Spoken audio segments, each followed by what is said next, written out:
In a matter of a year and a half, I gained over 100 pounds and was close to 300 pounds at my heaviest. What triggered the initiative to start losing weight? Pull into a spot next to the drive-thru, and an acquaintance of mine drives by on the street right in front of me. And he looked at me and he kind of waved. And it was at that literal moment where I was just like, this dude doesn't even know me that well. And the way that he just waved at me was like he would expect me to be there. I am the person that is now expected to be at Jack in the Box. But then after that, I was like, this is it. Like, this isn't what I want to be anymore. How'd you come across fasting? These were doctors that were like way on the cutting edge with metabolic health stuff. And fasting was still pretty fringe, but I was willing to give it a shot. What are the benefits of fasting? So the real reason I stick with it, do I need it anymore? Probably not. I really genuinely like how I feel. Lighter, I feel fresher, my brain feels good. All that stuff is anecdotal though. The stuff with circadian biology, even Huberman talks about timing our meals and taking breaks from food are tremendous for, BMAL1, PER1, and the expression of these genes that have to do with our circadian biology. That helps us sleep, restore better circadian cues, better cortisol spike at the right time, aligning everything that's been totally disrupted with our modern way of living. Strong opinions, loosely held. What does this mean to you, especially in regards to nutrition education and the evolving understanding of? That's good. A strong opinion, I think, is what's going to drive you forward with nutrition, personally. Right? You have to be able to have conviction in what is working in that moment, but you have to also be able to be flexible, be able to change if things aren't working for you personally. I think we have to remember that with nutrition, there's a global way that we can look at nutrition. And that's a way that we can say, hey, this works for everybody. But that's total bullshit, that nothing works for everybody. So my opinion of nutrition is it should be held firmly with what works for you. Now, do you preach that as gospel to everyone else around you? That's your prerogative. But the bottom line is what works for you works for you. I think one of the reasons that I've resonated with a lot of the content you produce and create, we had this conversation, went on a 5-mile run downtown Austin this morning. It's that I, in similar ways that you do, use our bodies and our experience as this self-experimentation to find what works. Right? Like we're constantly surrounded and exposed to a lot of information. And a lot of these are extremes. Some are not extremes. And we try these things and we see what works and what doesn't and what fits within our lifestyle and our beliefs and our practices and just preferences. And then applying that and then spreading information. I've seen you do that yourself, using your body and your experiences as self-experimentation. But the reason I really wanted to kick off with that phrase, which I love, is strong opinions loosely held, is because I've seen you through interviews and podcasts and articles where you have a very strong opinion about certain things. But if there's evidence that comes out that conflicts what you have a strong opinion about, you are very open to understanding and learning about that literature and then ultimately changing your mind, which I think is very powerful. And a lot of people don't have that perspective and approach. Is they get married to a certain idea or concept and they live and die on that hill, which is very dangerous. It's a very dangerous spot to be in all aspects of life. Yeah, I totally agree. I wasn't always that way either. And it wasn't that anything was malicious or there was any malintent whatsoever. It's just, I think it just came with maturity of just understanding, you do things for so long and you stop getting the same result that you used to have and you start questioning things, be like, maybe this worked for me then, maybe it doesn't work for me now. But by always being able to be your own N of one, be your own experimentation, be willing to test on yourself, you can be open to change. I've tried all different kinds of diet types. I've tried all different kinds of training methodologies. And sometimes one works and sometimes another doesn't. And then 2 weeks later, the other one works and the other one doesn't. And it's that point when I realized, wait a minute, like things will work at different times. Things won't work at other times. And it's okay if we have multiple tools in our toolbox. And why do we need to subscribe to just one way of thinking all the time? I think the more that we can be open to change, the more that we can optimize ourselves. And I'm not just saying optimize in the sense of being the strongest, the fittest, the smartest. I just mean in being able to find yourself and be the happiest that you can possibly be. What I really want to dive into is kind of your weight loss transformation. Mm-hmm. Because it's one thing, say people come across your content online or they're seeing you right now and you're ripped, you're jacked, you got biceps, you got a great physique. And for someone to see someone with a great physique kind of preaching and practicing these nutrition protocols, it's easy to say, well, yeah, they're fit. Like maybe they're naturally fit. Maybe they were born that way. Maybe like genetically they are just a fit person. But you were 290 pounds at one point in your life. What I'm curious is, you weren't overweight growing up. You were an athlete and you got to 290 pounds. I want to know how you got there and then what triggered the initiative to start losing weight. Okay, I'll take a step back and think about when you were doing your bulk a while back. Now imagine if you kept doing that bulk and you decided to stop working out, but you wanted to eat like that and you wanted to be more sedentary too. That's essentially what happened. Like I ended up obese literally because of a bulk gone wrong. I was an athlete when I was in high school. I was a runner. I ran my first marathon when I was 11. And from that point on, I loved working out. I mean, I hit the gym when I was like, I think 12 or 13 for the first time. So don't get me wrong. I had fundamentals like drilled into me at a young age of being in shape. Okay. But by the time like 18, 19 rolled around, I'm like, okay, I want to put some muscle on. So I started going that route for about a year, put some good muscle on. And then I got into the corporate world. I got into a commission-only job, super stressed out all the time, sitting down for 14 hours a day. At my worst, I was drinking like 8, 9 fully leaded Monster energy drinks. I mean, it was like horrible, right? And I stopped training. I was training like maybe one day a week. And I convinced myself that I was more of a power lifter and that I could just lift one day a week and be strong and that was it. And I was still eating 6, 7, 8,000 calories per day. So, for the first couple of months, that was great. I was like, okay, cool. That kind of held on and I could kind of keep some composure to my shape. And then it just all went to hell. So, in a matter of a year and a half, 2 years, I gained over 100 pounds and was close to 300 pounds at my heaviest. And I mean, along with that high blood pressure, I made myself diabetic in 2 years.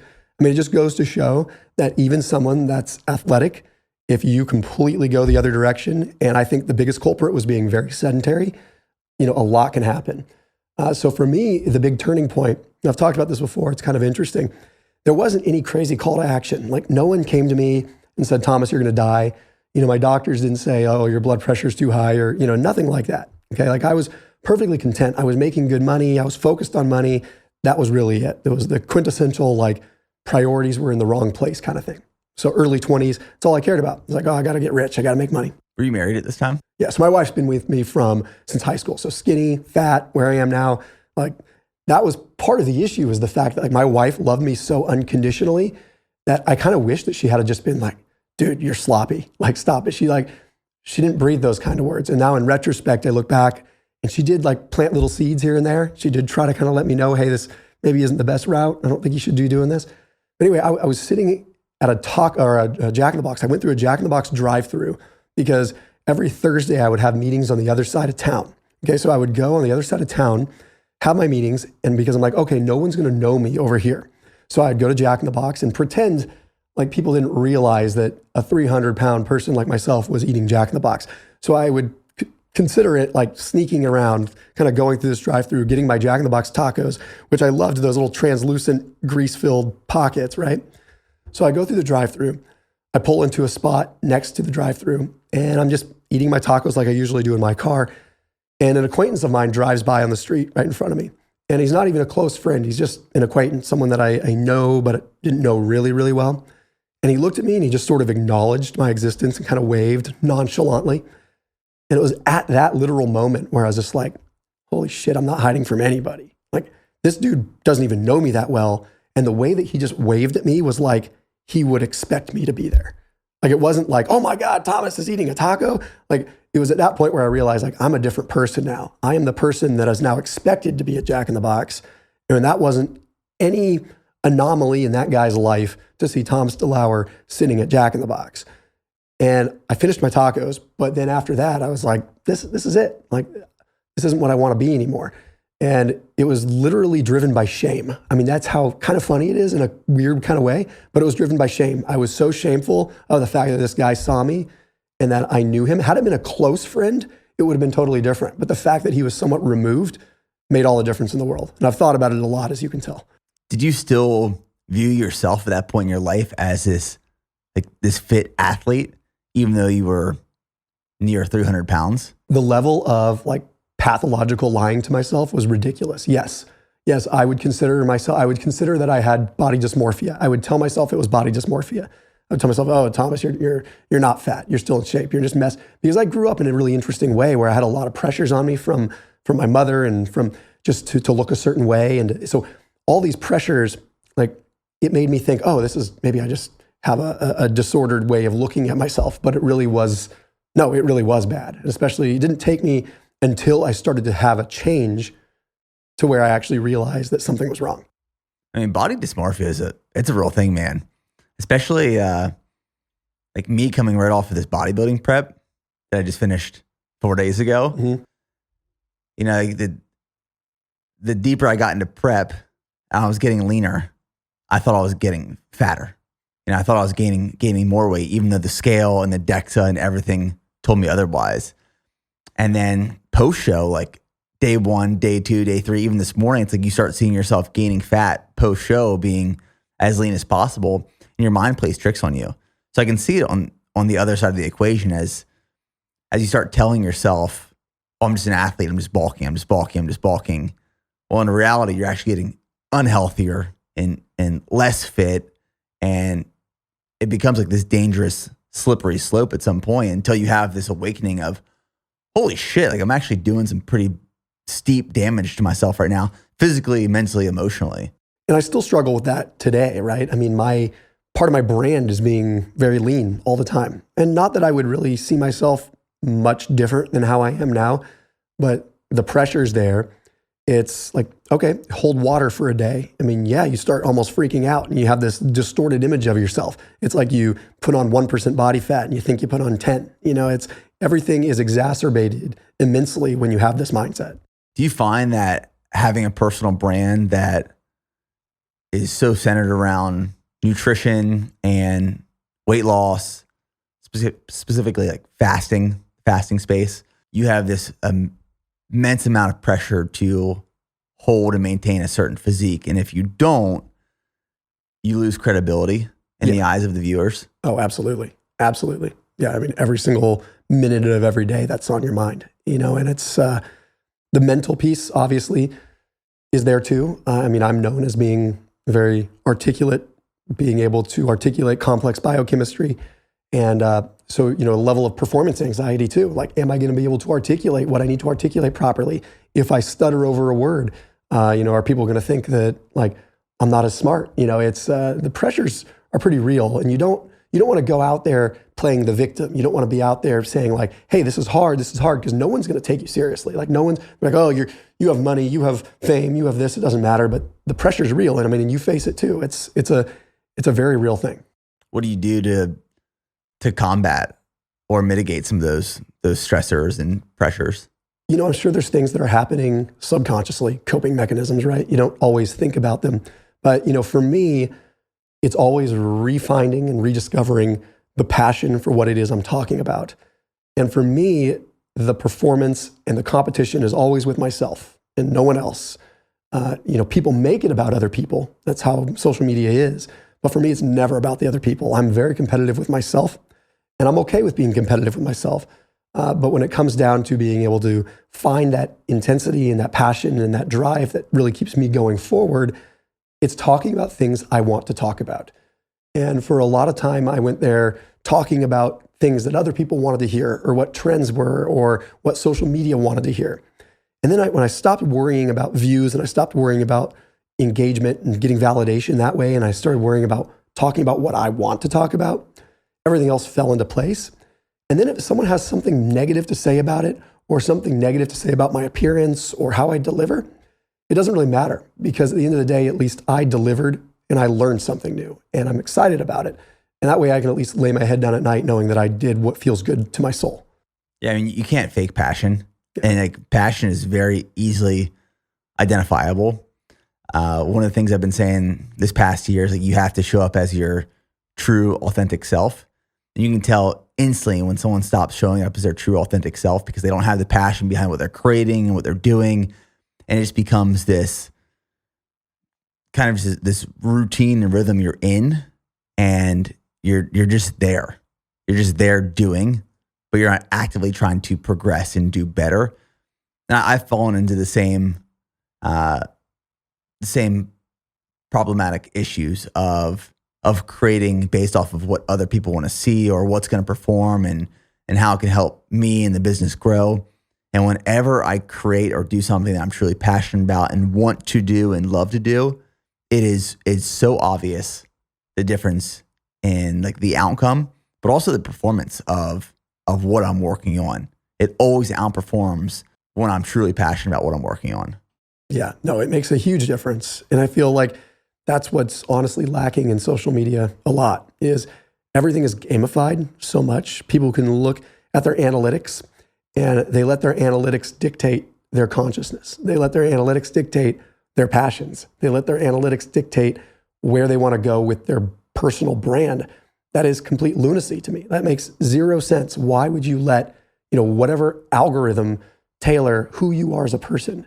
And I feel like what we have right now is a bunch of algorithmically driven robots running around the world. People that have developed an identity based upon what the algorithm wants their identity to be. And I say, fuck that. Like, I know who I am, and I'm going to continue to be who I am. I don't care if people don't like it. I don't care if the algorithm doesn't like it, because eventually people are going to pick up on my passion. And my passion is what's going to drive the real engagement. And if social media all implodes eventually in the future, which it won't, but if it ever did, at least I know that I'm staying true to my heart. And at least I know the connection that I've made with people through that passion is going to actually last longer than like 4 days like it might with other content. People who are pioneers in a space or an industry or just in anything they're doing will always shine bright. And I love innovators. I love pioneers. That's why I love entrepreneurs. Entrepreneur and creator are not necessarily synonyms, as much as a lot of people want to believe and think. But creating can be part of entrepreneurship. So I want to dive into fasting.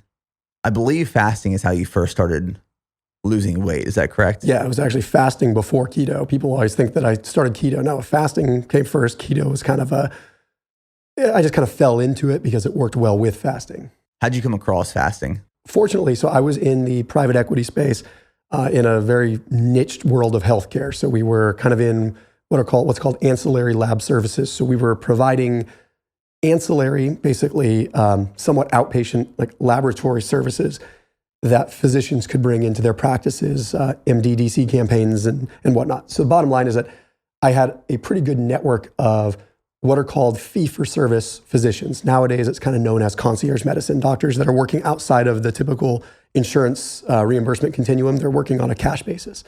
Back in like the late 2000s, like early 2010s, that was much more rare. And it was really only like wealthy individuals that were using concierge medicine. Bottom line is that these were doctors that really needed to provide good patient outcome if they wanted to get paid. Like nowadays, a physician can do whatever and they're still going to get paid by insurance. It could be a poor outcome. It could be a great outcome. It doesn't matter. They're still getting paid because they're getting reimbursement. In concierge medicine, I like it because it's somewhat performance-based medicine. Point is that a lot of the doctors that I became friends with were doctors that thought outside the box. They were doctors that were like, I'm not just going to prescribe. That's not the world I want to go in. I actually want to treat. So that's how I learned about intermittent fasting. Like in 2000, I guess it was like 9-ish. It was like, these were doctors that were like way on the cutting edge with metabolic health stuff. And fasting was still pretty fringe as far as the research is concerned, but I was willing to give it a shot, right? It was like one of these things where it just made sense and it clicked with me. Like, again, like you, I'm a very all or nothing personality. So I'm not going to stand here and say that fasting is magical, but I am going to say it works very well for people that have an on-off switch type mentality, where for me, it was easy for me to lose weight because it was like, I flipped the switch, I'm not eating. It's that simple. I flip the switch, oh, I can eat again. Flip the switch, I'm not eating. I've always been able to be robotic like that if given the opportunity. I'm the same way. Yeah, it's just, it was easier for me to say, oh, I'm going to go 16, 18 hours without eating. No problem. The weight just fucking fell off. And I don't like to make it sound like that on my content because I don't want to undermine people that are really struggling. But for me, when I was aggressively fasting, the weight did fucking fall off. It was that simple. Were you doing a 16-8 fast? So 16-8 in the beginning, but then I kind of translated more into like a 18-6, like 4 days per week. And that kind of became my norm. And that's 18 hours of fasting, not consuming any food, and then 6 hours of consuming food. Correct. And I don't do it that frequently now. Obviously, I'm so lean. If I did that 4 days per week, it'd probably be pretty aggressive. So I usually fast 2 days per week now. When you're not fasting, when's your first meal? So I usually eat in a 12-hour block. So I'll do 12 hours of fasting, 12-hour eating block, and that's usually moved anywhere around. I almost always train fasted. I train first thing in the morning, and for me, it started as a time thing. Like I get up in the morning, I would roll out of bed and pretty much hit the gym within 30 minutes. So like for me to eat and actually have something to digest in time to work out was just not typically feasible for me. But then as my body adapted, like I don't really feel good if I do eat before I train. So nowadays I just roll out of bed and train, or it's run, then eat, then lift. So I'm always doing some form of fasted training, not because I think it's better than anything else. It's better for me. But I typically eat like first meals, maybe 8 or 9 a.m. otherwise, so I'll maybe do like 3 or 4 square meals, and then I'll shut it down by like 7 p.m. at the latest. I'm very curious about fasting. I've personally never dove into fasting myself, but I've always been curious as an outsider. When you first started losing weight, when you introduced fasting, do you believe it's because naturally you were just consuming less calories during your time of feeding because your feeding window was tighter and smaller? Yes. Yeah, without a doubt. And I mean, I do think that is the biggest piece of it. And I think that's where I differ from a lot of the fasting community. The fasting community comes under attack all the time because of this, right? This very thing. And I think that a lot of that attack could be mitigated by just a thoughtful acknowledgement of thermodynamics. Like, yes, I was eating less, but I've done countless self-experimentation on myself where I still eat the same amount of food and like my results are typically better. However, I have confirmation bias, right? Like I am going to like where I sit in my camp more, and I'm probably going to naturally create a placebo effect. So I can't say that that's 100% the way, but there is something to be said, especially for someone that is like a type 2 diabetic or someone that is insulin resistant. Definitely something to be said about lowering baseline insulin levels, which for me, when I look back at me being overweight versus when I was starting to lose weight, I mean, I was clinically a type 2 diabetic based upon what my fasting glucose was. So, and my HbA1c. So by me like fasting and bringing my insulin levels really low, I'm sure I course corrected some of that, and that made a big impact as to being able to lose weight. Because if insulin levels are high, then you're inhibiting lipolysis. You're inhibiting the release of fatty acids into the bloodstream if insulin's chronically high. So if I'm able to stabilize that and bring that down, then I'm allowing more fat to be liberated. That in combination with caloric restriction is a recipe for fat loss. And I don't think anyone will deny that. Now, where that comes into question is if you take someone that's metabolically healthy and you have them intermittent fast, are they going to have a better outcome than someone that's just simply restricting calories? And with that, I think there is a world of different things that come into play. Epigenetics, their history, their training background, all of this. So we can't say with certainty one is better than the other, but I can say that some people certainly respond better to fasting than others. Yeah, I listened to your podcast with Lane Norton, your interview with Lane Norton in regards to calories in versus calories out, and I guess the argument of the hormonal response of insulin sensitivity. And this is where a lot of my questions come into play, is because I know there's a lot of questioning, and a lot of people have some pretty strong opinions on both sides of this conversation. I'm curious where you still stand in terms of, and maybe it's both, is calories in versus calories out the gold standard, or is the hormonal response of insulin sensitivity, does that still play a significant role in weight loss? And I guess to counter that, does it make a big difference in healthy individuals as opposed to maybe metabolically damaged individuals? Yeah, that definitely has to be divided into two camps, metabolically damaged and healthy individuals. Because healthy individuals are going to be insulin sensitive. So are you really trying to just like squeak a little bit more insulin sensitivity out of yourself for whatever reason, for muscle protein synthesis or whatever? So let's put that one aside. For someone that is metabolically unhealthy, which is a large percentage of people. So, although we may look at the fitness community and say, hey, yeah, there's definitely this discussion to be had. Let's look at the mainstream. And with that, Can we talk about how do you become metabolically unhealthy? So, I mean, I would define, metabolic syndrome or syndrome X, where you've got chronically high levels of glucose. You've got mitochondrial damage where you're not able to manufacture energy well because glucose uptake is poor. You've got lipotoxicity where you have high circulating triglycerides that are impeding insulin and impeding the ability for the body to utilize glucose. You've got high blood pressure, obviously excess adipose tissue, high levels of visceral fat. That's what I would really classify as like metabolically deranged, right? And it all stems from a lot of that glucose regulation. And it also stems from what are called adipokines. So you've got basically inflammatory response that comes from excess adipose tissue. So they all kind of orchestrate this beautiful symphony of just dysbiosis and total dysfunction. Now, that is a lot of people, whether they're overweight or not. So with that, if I had to put it in a hierarchy, I would still put thermodynamics at the top of the list. Whether that is going to be proven or disproven in the next 10 years, I don't know. I mean, that's physics. That's pretty simple math. But a lot of people have solid arguments that, hey, there's a lot more going on than just the energy balance. There's a lot of other, there's mass, there's all these things that come into play. And those are valid arguments. But I still think the biggest one, based on the foundational research we have, is that calories absolutely matter. And if you restrict calories enough, whether you're fasting or not, you're going to attain a level of insulin sensitivity. You're going to improve insulin resistance. And a lot of it has to do with AMPK phosphorylation. It has to do with, like, as soon as you're in a deficit, is it a dimmer switch or is it a light switch, right? So if you go into a deficit, is it like, hey, I'm turning down calories and getting more benefit the more caloric restriction that I go? Or is it a light switch? Like, as soon as you officially cross that deficit line, are you getting all the benefits? That's where I feel like fasting has some advantages, because I have heard countless very, very reputable scientific figures say it's a dimmer switch. It's a dimmer switch. In fact, I've never heard anyone say it's a light switch. And if that is the case, then perhaps aggressive stints of caloric restriction, i.e. fasting, are going to turn that dimmer switch down more. And maybe they give people a chance to get into that caloric deficit in a deeper level easier than just restricting calories and counting calories all the time. Do I think counting calories is bad? Absolutely not. I still count calories. I still keep track. But I look at it over the course of a week rather than over the course of a day. Some days I eat 1,000 calories. Some days I eat 6,000. Some days I eat 500. I really do vacillate my caloric restriction so I get different levels and different degrees of cellular impact and different degrees of AMPK phosphorylation and different varying improvements in insulin sensitivity. The list goes on.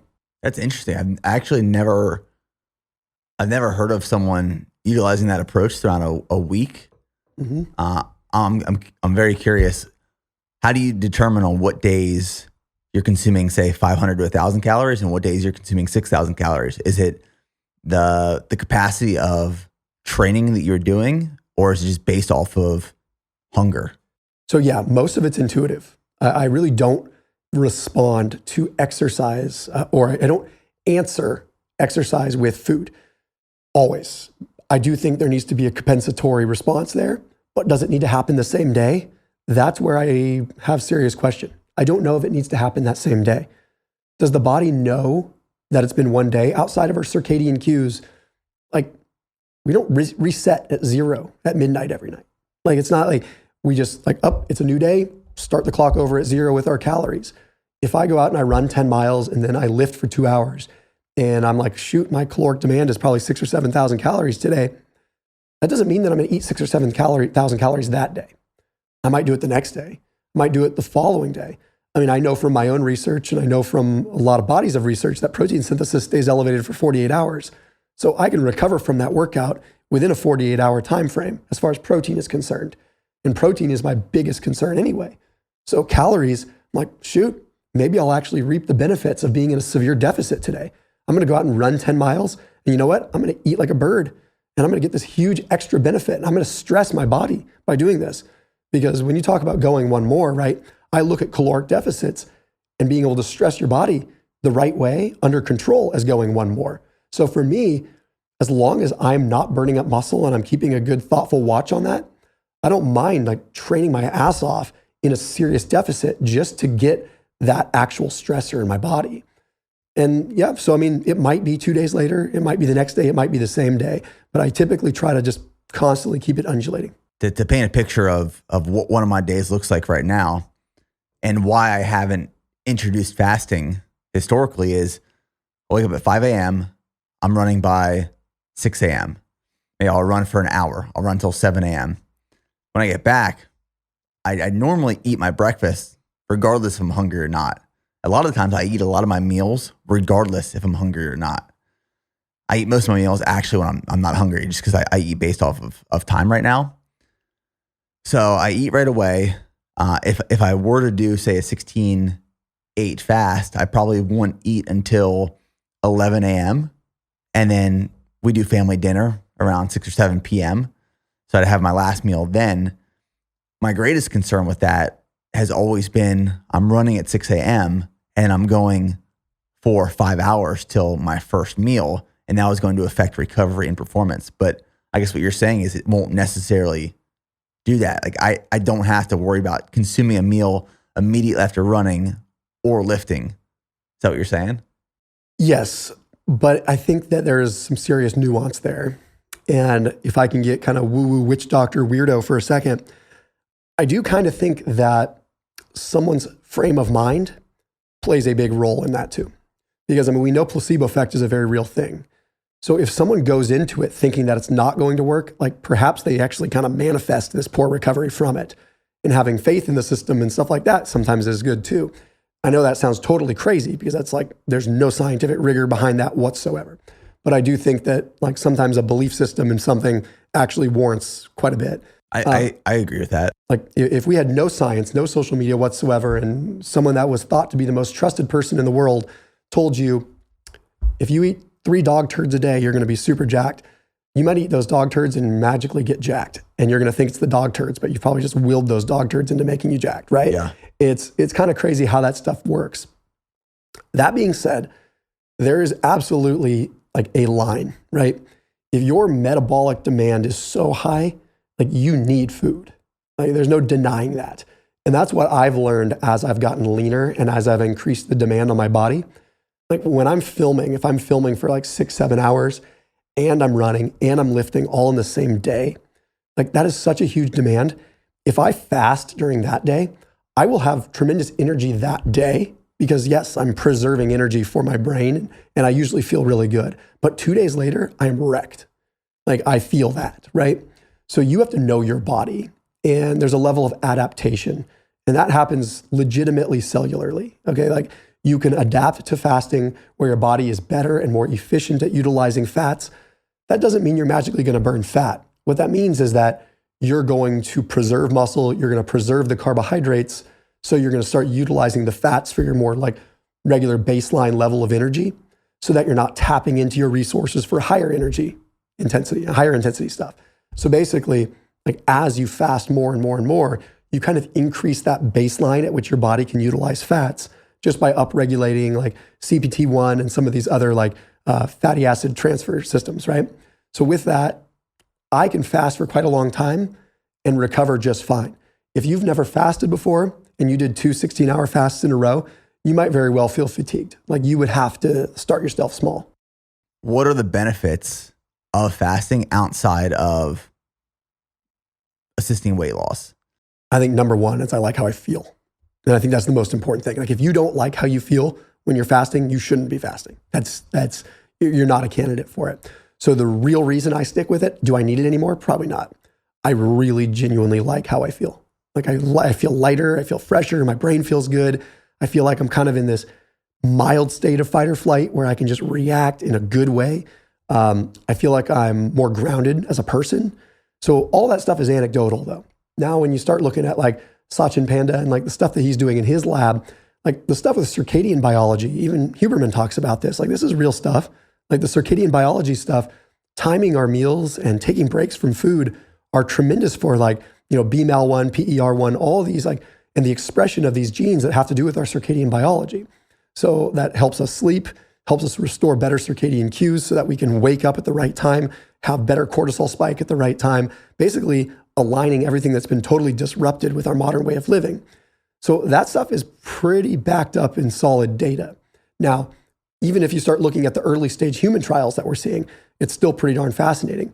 A lot of this stuff is still early though. It's still rodent models. It's still a lot of in vitro stuff. But that doesn't mean that we can't get excited about it. Like no one is hurting themselves by saying, oh, you know what? I'm going to time restricted feed and stop eating at 6 p.m. to see how I feel. It's not like you're inflicting danger upon anybody to get kind of excited about what we're seeing in pretty massive scale rodent model research. But no one's also saying that this is the only way it needs to be done. Now, cognitive benefits, when you start fasting long enough and you have elevation of ketone bodies, pretty strong demonstration that those are powerful, staving off neurodegenerative conditions. So, Alzheimer's, dementia, things like that. Pretty interesting research there. So as far as being able to help the brain feel better, any other kind of chronic metabolic disease, insulin resistance, again, the data is very strong there. Not to say that the data isn't strong with caloric restriction, but for someone to come at it and say, fasting doesn't work, fasting is totally bogus, that's BS too. Like no one is denying that caloric restriction doesn't work. We're also saying, hey, there's another player here too. Let's acknowledge that. Because when you look at the cognitive benefits, that's really, as far as like a mechanistic thing, that's probably why I still fast the most, is because I have a lot of cognitive demand with what I do. And then I also find it's just really easy to maintain a level of leanness with it. And I know you said outside of body composition, but like it's such a big part of my life. Like I can be pretty relaxed with my diet and just restrict calories aggressively with a couple fasts a week, and I feel pretty darn good.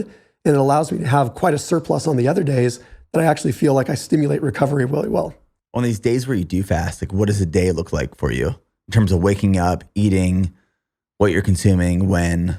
Yeah, I mean, I typically wake up around 5 a.m. or so every day, usually in the gym or running by 5:30 or 6, usually one or the other, and kind of flip-flop them, usually run and then lift a little bit later. And then, I'll finish my workout. I'll usually drink green tea, like quite a bit, like sip on it constantly until like 1 p.m. or so, and then I cut it out because I cut out the caffeine. Usually I'll have my first meal, if that's a fasting day, like around 2 p.m. or so. And around 2 p.m., I might have like whey protein isolate, like something just a really simple whey protein, or I'll have like better yet, like a lean chicken breast, like something really lean protein. And that's like it, literally just lean protein. And then like 30 or 60 minutes later, then I have a larger meal. And I do that just because I want to kind of blunt that insulin response a little bit. So I want to have some protein first, let my body assimilate that. And that way I can have more flexibility with the next meal and not have my blood sugar go totally all over the place. So I'll have like a more moderate sized meal around like 2:30, 3 p.m., then wait a few hours, have a larger meal at like 6:30. Maybe I'll have some like yogurt or cottage cheese around like 7:30. I mean, that's it. It's pretty simple. And then my training is usually just as intense on a fasting day, if not even more intense, because I usually feel good and have more energy. What about gut benefits from fasting? I don't know if it's just the thought process of giving your gut and digestive system a break during a longer fast. Does that actually benefit like gut health, fasting? It definitely can help what's called gut motility, which I kind of liken it to, it's almost like having an office building that has a janitorial crew that comes in at 6 p.m. at night every night.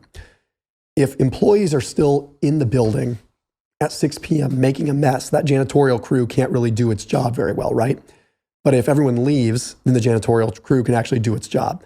That's just a good descriptor of like gut motility, things being able to move, things actually being able to clean up and actually consolidate and excrete.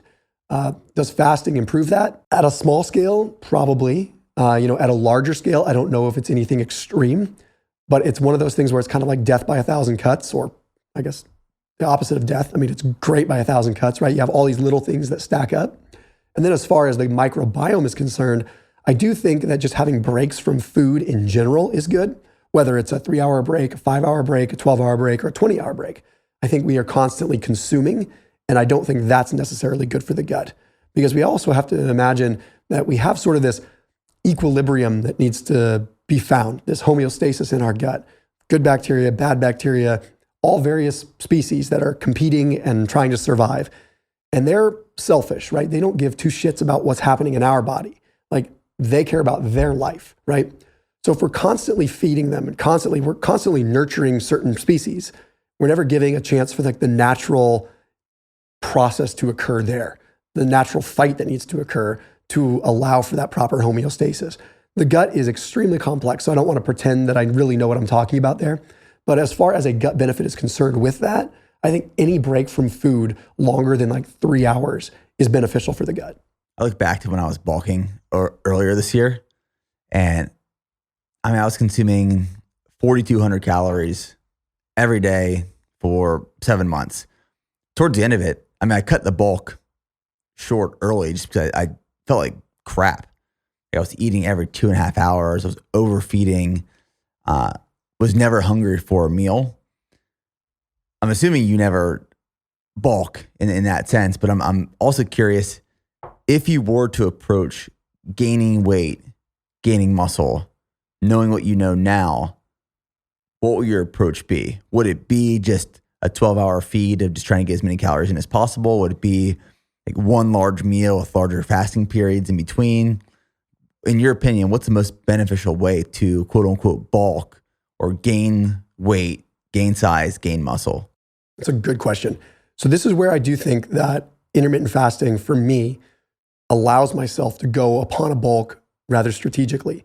Because if I'm fasting, then I can allow myself a little bit of keeping myself in check so that I don't go overboard with a bulk, right? I can be in a pretty serious surplus most days and then have enough of an aggressive deficit on other days to where my net surplus at the end of the week is right where I want it to be.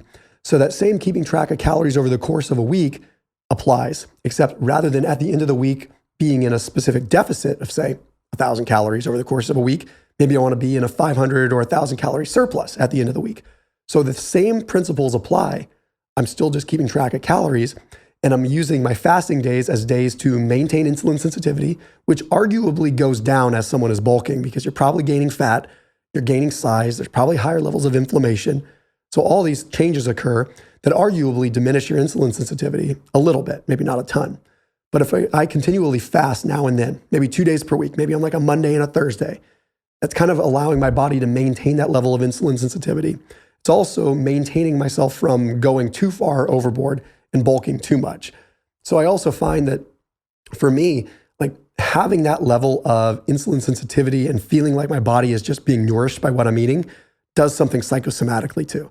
It's like I feel like after a fast, when I do consume copious amounts of protein, it just feels like my body's utilizing it. It's like when you were talking about after your cut, you were in a deficit for so long. It's like you ate that Shake Shack right after your show, and it's like you felt like it just sucked in your body.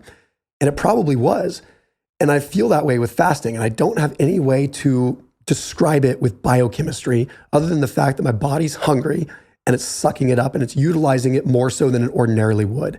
So I don't suggest that people fast every day if they're trying to bulk. I think that's just too difficult to get your calories in, period. But I do think that using it as sort of guardrails to make sure you don't go overboard and using it as guardrails to maintain metabolic health, which is something that typically goes out the window when people are bulking, I think it's a great strategy. Did you create and discover the strategy on your own, or was this based off of research or guidance from someone else? So my tagline for a long time until people poked too many holes in it was, pursue results and reinforce with science, which I always liked that. I always was like, just go for the results and then figure out why it might have worked later.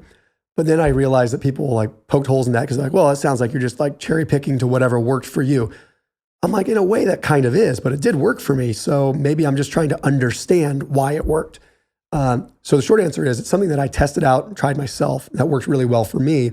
And then over the years, more and more data has come out as fasting research has grown. Like we've seen more low carb and fasting papers released over the last 3 years than we had in the last 10 years before. So we're seeing more and more data just pouring out, which is why you're seeing a little less opposition because there's just more data there and it's hard to refute. But the short answer is no, there's stuff that I've tested myself and then it's kind of backed up. It seems like this weekly approach to calorie consumption is also able to be more flexible with a social lifestyle and a family. I mean, that's something that I've really struggled with in terms of, the last couple of years I've been training and eating for performance goals. So that's allowed me the flexibility to go out with friends and family and have family dinners and kind of just eat what I want and need to based off of that training goal because my energy expenditure was so high. But as I was tracking calories in this deficit for this bodybuilding show that I just completed this past weekend, the deeper I got into the cut, the less flexible my diet was able to be. And I eliminated essentially all social activities and going to dinner with my wife and date nights and all this stuff. And it became all consuming and just took over my life. But I would assume if you have this approach rather than on a daily basis, but a weekly basis, it allows you to be more flexible with this social lifestyle. Have you found that's true? Oh, big time, big time. I mean, people think that I'm a robot based upon my body composition and things like. I'm a lot more relaxed with my diet than people think. Like people, and I don't lead people astray to make them think that. Like, yeah, I understand food. That doesn't mean that like I don't go out and enjoy food. I mean, I don't eat gluten. I typically don't have a bunch of refined sugar, but I mean, other than that, like I'm going to have some flourless chocolate cake now and then. I'm going to go out and I'm going to enjoy some food with my family because life is short and I want to enjoy it. And I also know that I put in the work and deserve it. So with that, I found that a weekly approach to calories really does work well. It allows me the flexibility to say, you know what, I'm going to go to Hawaii with my family and I'm going to enjoy a bunch of fruit, or I'm going to enjoy some shave ice with my family and have some fun. And I'm not going to say if it fits within your macros, it's totally good to go. But I definitely know that like, you know what, today's my day where I'm going to have 4,000 calories and tomorrow I'm going to run 10 miles and eat 500 probably. So I think I'll be fine. And people will say, well, what about the inflammation from sugar? Or what about the inflammation from this and that? We have to look at this globally. Okay, if calories are reduced, inflammation is also reduced. Okay, same kind of thing with fasting. Caloric restriction, low levels of insulin, inflammation is typically reduced too. In some ways, you probably offset a lot of the negative attributes of seed oils, if you want to say they're bad. I think jury's out on that. Same with sugar, refined starches, which I avoid. I really do limit and avoid them as much as possible. But I do think that being in a severe deficit probably offsets the negative aspects of those. So on all counts, thermodynamics, calories, weight gain, body composition, metabolic health, brain health, inflammation, I think being able to have this weekly approach allows me to be flexible and then have some, aggressive result to kind of counter it. But I do want to say one very important thing. It does not become a license to eat whatever you want.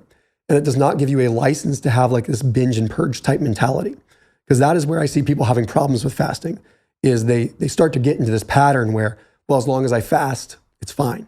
As long as I fast, I can eat this. As long as I fast, I can do that. And then it develops like literally like a binge-like mentality where they just eat a bunch of garbage and then fast. And then you're fasting as a response, like in a Pavlovian way to eating bad. So every time you eat bad, you think you have to fast. And that becomes a serious psychological problem. Do you think that approach of the weekly kind of overview can facilitate unhealthy relationship with food if you aren't aware? Like, can it cause that? Perhaps not any more than just counting calories in general. I guess you're right. Because I think counting calories for someone that has an eating disorder, it's like trying to put like a little hog wire fence around like a Siberian tiger. It's like it's going to work for a little while and then finally it's busts at the seams and the tiger's going to just rush out and eat whatever it wants, right? So I feel like making someone like that has that disordered way of looking at their body and disordered eating, I think that's a deeper psychological thing that probably roots much more from, traumas and triggers later on or earlier on in life that are manifesting now in different ways. I find, as someone that had an eating disorder myself too, and someone that has always seen exercise as a way of like kind of my eating disorder. It was like how I was when I was young. I would eat and then I would run, eat and then run. And part of it was just how I was raised and some of the kind of mind fuckery that happened as a kid. And so I recognize that. And I find that having that flexibility of fasting has actually helped me because I realized that maybe I did have an unhealthy relationship with food, but like being able to say goodbye to that unhealthy relationship with food, I think is an unrealistic thing for a lot of people that deal with disordered eating. I agree. As someone, again, that's dealt with it and you can relate, it never fully goes away. But what happens is you become aware of it. And just like meditation and mindfulness, you're aware of it. And as long as you are strong and can prefrontal cortex your way through certain things and that gets you through a certain degree. But even when you actually change your subconscious a little bit to where you're not actively engaging in those disordered patterns, it's still there and you still recognize it. And you still fight temptation a little bit. So I found that with fasting, it's helped me with that because as someone that I almost view me becoming overweight at a period of my life as a form of self-sabotage that kind of happened because of my eating disordered past, right? It was a rebound, almost like revolting against some of my past. And I've thought long and hard about that. And fasting has helped me. It's been 12 years that I've been really applying these principles, and I haven't had any kind of relapse of disordered eating, and I feel very in control. I consider myself someone who has a healthy relationship with food now, but also as someone who had an eating disorder in the past, it's always there. You're always looking and thinking about food a little bit differently. And I think it allows me to have this hyper-focused control and ability to control. Look back at, I just went through this diet and this cut. If I know my macros for the day, I'm hitting those macros spot on every day. Like nothing's going to distract me from not hitting those macros and those calories to consume. And I can control these very specific variables to achieve a certain outcome. But that's why as soon as the cut was over, I stopped tracking. I'm still aware of what I'm consuming, very aware of what I'm consuming on a daily basis. And I know in my head the amount of proteins and carbohydrates and fats, but I'm trying to be more intuitive with my diet. Once you have a baseline of understanding where your kind of macronutrients and your calories lie, then I think fasting can be done intuitively. I think it's very difficult for someone that doesn't have an idea of where they should be to fast intuitively because we have distorted signaling happening all over the place, right? Like we don't look at food. We have hyperpalatable things that are sending all kinds of, different neurotransmitter responses in our brains all the time. So we can't look at food the same way you and I might robotically even be able to look at food occasionally. So, there's a lot of people that talk about intuitive fasting, but for someone that has 100 extra pounds of body fat that is sending all kinds of different adipokines and different chemical signals, leptin disruption, everything, their signals to eat are completely distorted. So it's like if they were to eat intuitively, it might result in a complete sabotaging style of eating. But if they were to say, hey, I'm going to take a period of time, track, apply intermittent fasting, and then once my body starts to correct, once my insulin levels are stable, once my HbA1c comes back in check, once my mitochondrial function is better, then you can start trusting your gut, so to speak. Yeah, I could see if you don't have the background, knowledge, experience, awareness with nutrition and food, and you go for say a 16-8 fast, and like you said, that switch, as soon as that switch turns on, it's okay. I have 8 hours to consume as much shit as I want. If the switch turns off, stop eating. Yes, you're fasting, but you just consumed 2,000 extra calories on top of what you're normally consuming on a daily basis because you view it as a switch on and a switch off. Totally, man. And the other thing that happens is people lose weight really quick in the beginning with fasting, so quickly that they don't adjust for the change in metabolic rate that occurred, right? Let's say we have a 300-pound person, and this 300-pound person starts intermittent fasting today. And in the first month, they lose 20 pounds, which absolutely happens. Okay. Well, that happens so fast that they haven't had a chance to adjust how they should manipulate their calories during their eating window. So here they are now at 280 pounds, still eating like they were 300 pounds during their eating window. And the weight loss stops. And then the weight even starts to creep back on. And they say, oh, fasting doesn't work. Well, you haven't adjusted for the fact that you've lost weight. Whereas ordinarily, people are losing weight so slow that they can adjust and they can have time to react. But sometimes people lose weight so aggressively fast, which can be good and bad. I mean, there's both sides of the equation there, but you still have to reduce your calories in accordance with your body mass. Otherwise, you're going to end back at square one. Do you think there's such a thing as a damaged metabolism, or is it just a adapted metabolism? I think a damaged metabolism is someone that has metabolic syndrome. Can it be corrected? I believe so. If you look at just a basic mitochondrial level, the ability to utilize fuel and to be able to convert fuel into ATP at the very basic level, if that is disrupted, then you have a disrupted metabolism, then you have a damaged metabolism. But what about, we think metabolism as weight loss. Metabolism isn't just weight loss. Metabolism is simply creating fuel substrates from our food, right? So that can absolutely be damaged. Someone eats a jelly donut. If you're healthy, the body's going to react. Insulin's going to go up. Blood sugar is going to go down. Everything is going to kind of modulate the way that it should. An unhealthy person eats that jelly donut with a broken metabolism. Glucose goes up. Insulin tries to go up, but it can't match. Everything goes out of control. You have inflammation, you have glycation, all things, and then it just catapults into an even bigger disaster. So yes, absolutely, metabolic damage is real, but it absolutely can be corrected too, especially when it's something like that, hasn't been happening for an entire lifetime. So there's a lot of nuance there for sure. I know a lot of people who are overweight, they're trying to lose weight, but they're crash dieting essentially. So say someone is trying to lose 100 pounds, they're trying to lose 100 pounds on 1,800 calories a day, and they're not losing weight anymore. Would you consider this a damaged metabolism? No, I wouldn't consider that damaged. I think there's something else going on there as far as it goes beyond just energy balance. Because if they're really restricting calories, they really are like there at 1,800 calories and they're a 200-pound person and they're still not losing weight, you could argue, yeah, something's broken there. I don't think the metabolism is broken. I think there could be something with leptin signaling that's going on. There could be a number of different things. There could be a level of insulin resistance that's changing things. Calories in, calories out still matter, but you just no longer know where you stand. Like, does that person need 800 calories? It doesn't defy the fact that this mathematical equation of thermodynamics is still very important. You're just lost in the dark as to what calorie number you need to be at, which is the biggest problem, right? So with that, I don't think their metabolism is broken, but something is impeding them from getting to that healthy set point.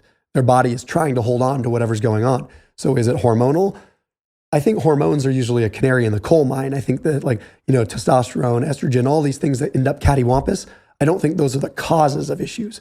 Those are usually a casualty, just like you saw with your cut. Like your metabolism altered, was probably coming to a screeching halt. So yes, your hormones took a back seat as far as your body's prioritization, right? But it wasn't the low testosterone, the low sex or high sex hormone binding globulin, all this stuff. That wasn't driving how you felt. How you felt was being driven simply by poor energy demand and balance there. So for someone that has this broken metabolism, like a lot of times what they need is a significant diet break. They need to take a break.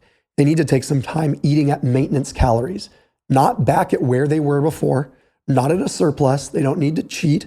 They need to eat at maintenance for where they are now for a couple of weeks. They need to add 5-10% calories until they start to gain weight and then back it off from there.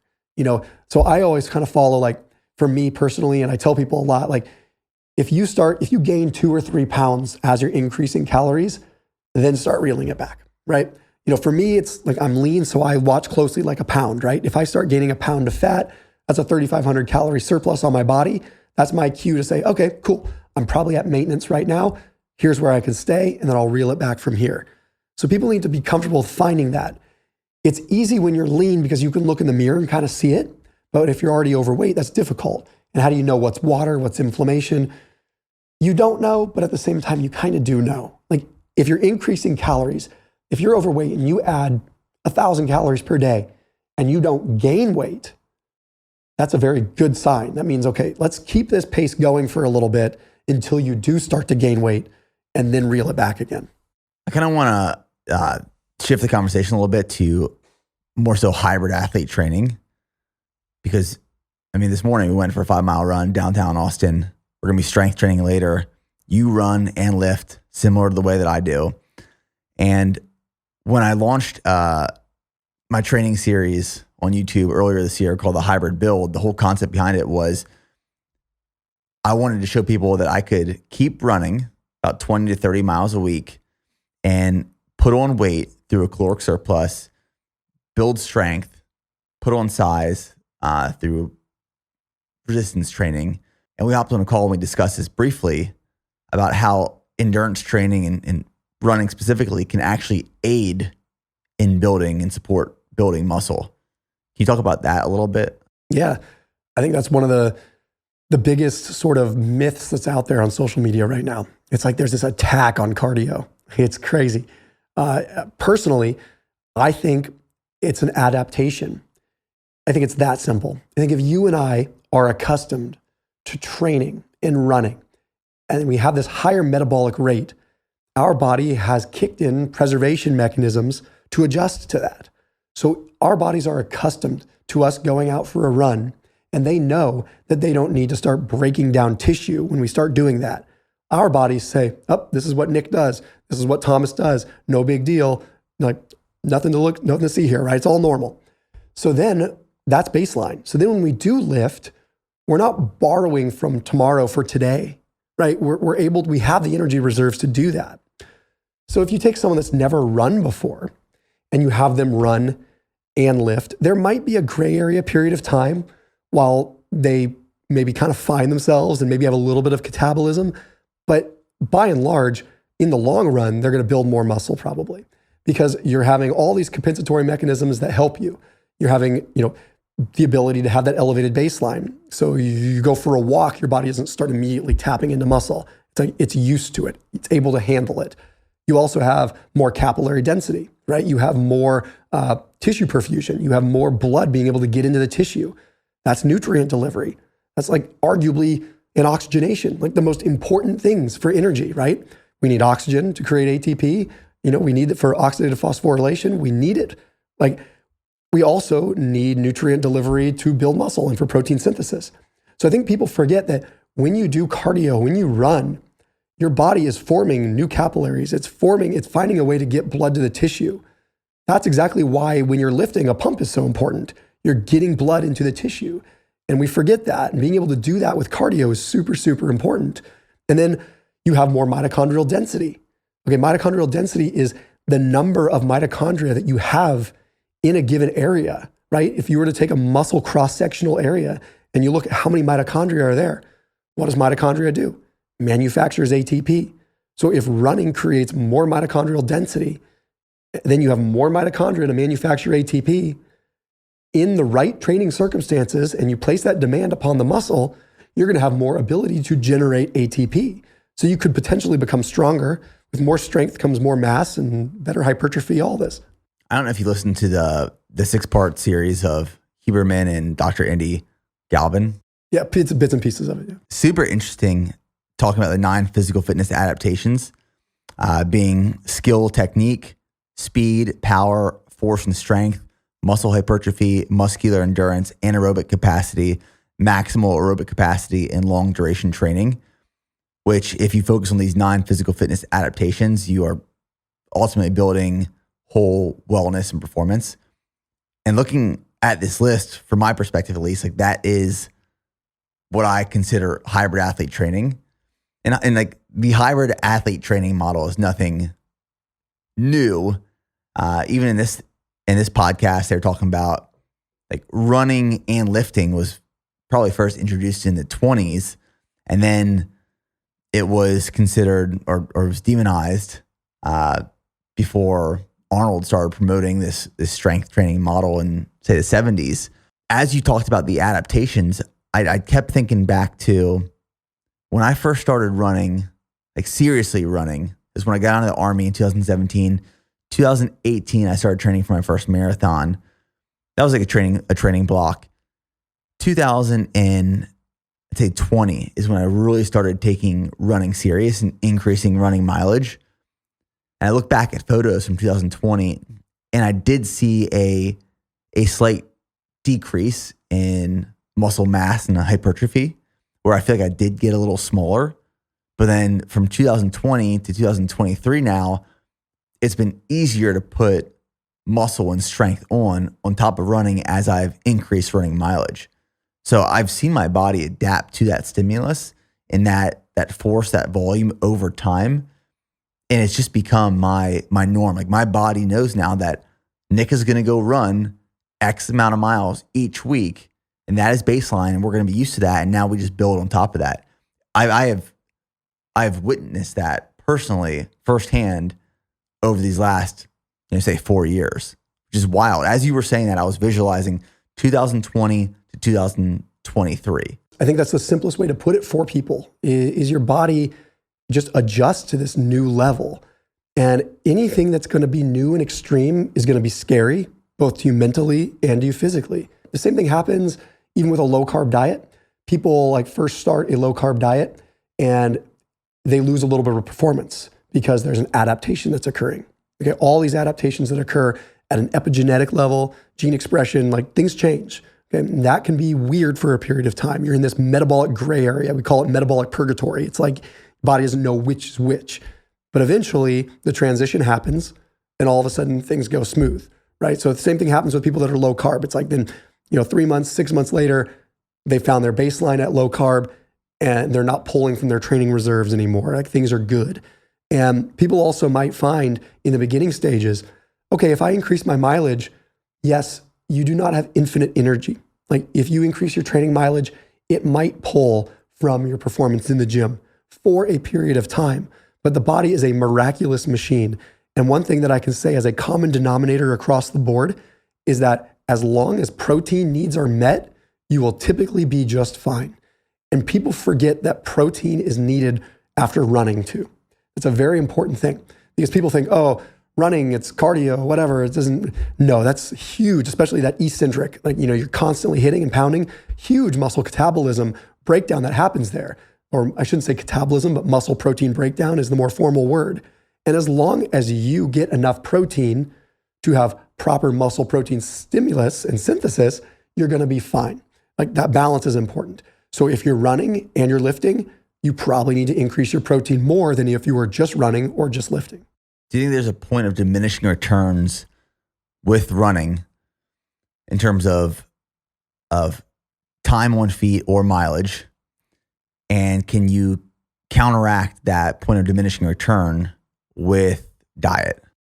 That is a very good question. I think that line of diminishing return absolutely exists, but I think it's very independent on the person. I can tell you right out the gate, 40 miles for me is that diminishing return. After 40 miles, my body starts thinking Thomas is a runner now. And that's okay, because sometimes there's a place for that. And at that point, I do start to notice a little dip in my strength. But I don't ever really notice much of a change in my body composition unless I start going over 50 or 60.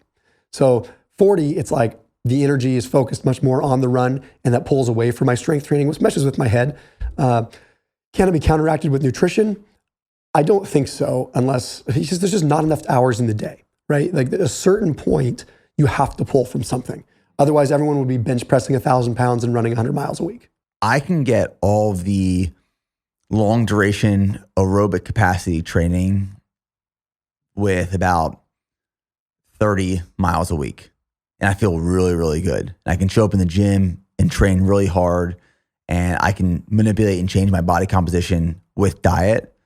But once I go into, say, a marathon prep or an ultra prep, that's where I start seeing changes in my body composition, not as hard, feeling a little softer. Definitely in the gym, I'm feeling the effects of that higher mileage. But for me, like the sweet spot, 20 to 30 miles is like, it's right there.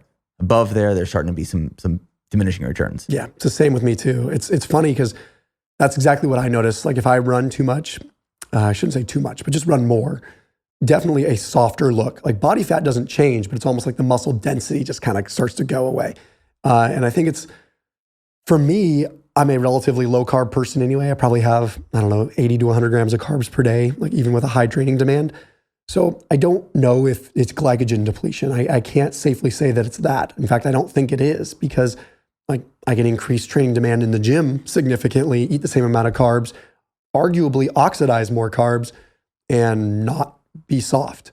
So something's happening there. I don't know if it's inflammatory. I don't know what it is. But yeah, same with me. Like after 35, 40 miles, I start to notice that.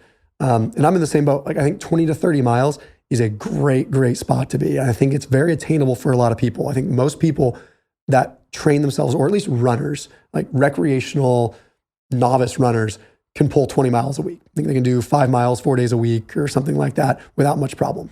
With you being a leaner guy and being on a lower carb diet, when's the last time you've consumed, say, 500 to 600 grams of carbs in a day?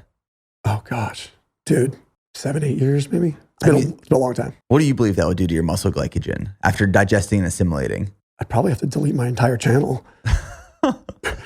You'd fill out. Yeah, no, I think it would look like a completely different person. I think it would, I don't disagree that by totally filling out on carbs, like I'm gonna probably feel different. I'm probably gonna look different. Well, I'd probably gain like 10 pounds just in water, so it probably wouldn't feel too great running. My body's so adjusted to being where I'm at now. I'd say on like a high carb day, I'll get close to like 200, like really high carb if my training demand is high. But yeah, man, I haven't been over 200 in like really long time. It was super interesting self-experimentation for this bodybuilding show because my carbs were about 115 grams a day for weeks. And every week I was doing a refeed of about 350 grams of carbs. I get a small bump in muscle glycogen, like 24 to 36 hours post refeed. But we did about 2 weeks of depletion at 115 grams of carbs on 1,800 calories for 2 weeks leading into the show. And then the 2 days prior to the show, I had 1,000 grams of carbs. So Thursday, I had 300 grams. And then Friday, I had 700 grams. And seeing my body digest and assimilate those carbohydrates, and I also consumed like 2 gallons of water the day before. So, the carbs pulled water in the muscle. Completely different look. Like my body changed overnight, essentially, by just filling it with muscle glycogen. Tighter, fuller, more vascular.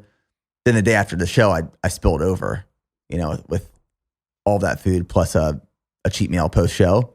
But it was such an amazing experiment. Like bodybuilding, this bodybuilding prep and journey for me was such an amazing self-experiment to see how the body adjusts and depletes and refills, and how you can literally decide where you're putting carbs with a depletion and then a carbo load, backload. Totally, man. It's definitely an eye-opening experience. I think anyone, whether they compete or not, to like put themselves through like the rigors of getting that lean, you really see very clearly like how much of a finely tuned mechanisms our body is. Like it really does take everything so granular, and it's just like 50 grams of extra carbs could have made or break. How do I say that? Made or broken, I guess. Made or break. I don't know. Your entire show, right? So it's with that, you just have a new appreciation for, well, wait a minute. There's a lot more going on than just calories, right? Like there's clearly this nuance here, and that's where almost like the bro science kind of thing. As much as I am an evidence-based guy, like some of the most interesting stuff comes from the bro science. Like a lot of the bodybuilding prep stuff, it's total random horse shit. Like, but it works, right? I think a lot of it though is like, it didn't have to be proven on rodents in a lab, but it was like a bunch of dudes who love training who just figured out something that worked. And then it became gospel for a long time until it was proven otherwise. I think some of the best stuff that still lives on has been just discovered by chance. And some has been reinforced through studies, and then some has been completely broken through studies.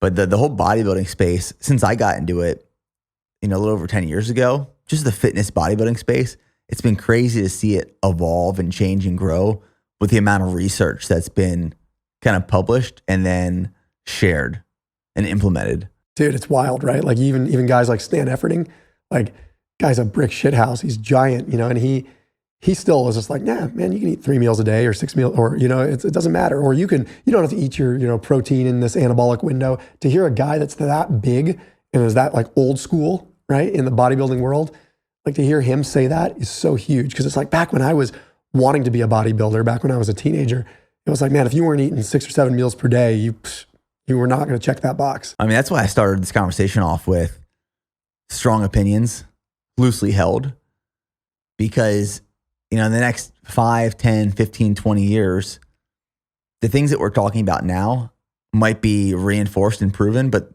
they might not be. And I think you do a really good job at this, like really good job at forming these strong opinions based off of self-experimentation, but the research is in front of you. But if that research is shown to be wrong, I've seen you change your mind and come out and say, hey, I was wrong about this. Here's what it is. Lane Norton's a really awesome other guy in this space who does that as well. If he has a strong opinion, but if it's proven incorrect or wrong, he will change his mind. And it's really humbling. It's a really humbling trait to have as an individual. Yeah. I mean, it pisses a lot of people off too, because people want to get tribal. They want to like subscribe to one way of thinking. And it's also difficult for them to think that there might be something different, right? Oh man, I just got the grasp on this, man. Like you were telling me fasting is the way and this works. I was just getting grips on it and just getting results. And now you're telling me I need to change it up. You don't necessarily need to, like, do what works for you, but it's also my role, like as an authority in the space, to have an honest and integrity-driven approach with this. And the fortunate thing for me is I don't have a PhD behind my name. People would say, why is that fortunate? Why is that good? Because I can be a regular guy. And I don't want to be a clinician. I want to be a regular guy. And with that, it allows me and warrants me the ability to look at research without having a university behind my name or next to my name that I have to worry about. So I can look at things in a little bit of a weird sense. I can look at that rodent model data and say, that's interesting. I kind of want to apply it to myself. And I'm not going to take it to the bank as the absolute truth, but I'm going to get curious about it and I'm going to learn and I'm going to dive into it. Because if we only rooted ourselves in evidence-based, we'd be living 5-10 years in the past all the time, because that's how long it takes for evidence to come out. If you look at epidemiological data, like that's all past data. Oh, we've been looking at this over the last 10 years and this is what we've seen. So that doesn't help me. What about what's around the corner? What's on the cutting edge? I want to look at what's happening to that mouse because I'm curious about it. I'm curious what happened in that N of 8 study where those 8 people got an interesting response, but we don't currently have the funding to run a 30,000 person study on it, right? I'm curious on that. And you have to be curious. You have to be a curious individual to get results. Like no one became a successful entrepreneur by only reinventing like whatever other people are doing. People innovate. You have to innovate. And the only people innovating in the space are the people that are willing to break out of the confines of conventional ways of thinking. I might get stones thrown at me a lot because I'll take something and say, I'm going to try this, or maybe you should try this, or this is interesting. And I understand why. I'm not an idiot. But I also understand that, hey, we need to balance that with evidence and find this nice balance where we can work forward, we can get the best optimal result for ourselves without preaching something as the truth and convincing ourselves that something's the truth, but also not living in the past. If you found something that worked for you, but there were a million studies that said it doesn't, would you keep doing it? Yeah, because I want to see how it works for me. I mean, if it works for me, then, and if it works for other people, then more power to them too, right? It's like, studies are so interesting because you can get so much interesting data, but you can get so much conflict and so much weird, like reverse causation and all kinds of crazy things that happen that don't necessarily prove or disprove the topic at hand. That's why in science, you never say something is proven or it's been settled. It's always, it's somewhat demonstrated or we're seeing this because we know that things can change. And if something is working for me, then maybe I'm a freak. Maybe I'm a mutant. I don't know. Well, Thomas, this is a great conversation. Honestly, I've taken a lot away from this. I'd say the largest, most impactful thing is just looking at your entire week in terms of caloric intake, whether in a surplus or deficit. Definitely something I'm going to apply to my life moving forward because I've always been this person who, if I'm eating 3,200 calories a day, it's 3,200 calories a day, regardless if I'm hungry or not. I'm putting this meal down regardless if I'm hungry or not. Now I'm post-show right now, so I'm hungry for every meal, but it will get to a point where I'm not necessarily. So that was a massive key takeaway for me. But I appreciate all the information you shared today. You're doing amazing stuff in the space. I view you as an extremely credible individual and expert who is leading through innovation and research and kind of just a sounding board for everything training, fitness, nutrition. So I appreciate you. I appreciate that, man. And the same goes to you. I mean, you're literally one of the few people that actually walks the walk in this industry. And when I say few, I mean like count on one hand in this entire industry. Someone that I've always respected. And I've actually followed you for a very long time, even when my brand was really small, just because you've been someone that resonates with me on a personal level. And yeah, I just appreciate the opportunity, man. All right. Thanks, man. That's a wrap.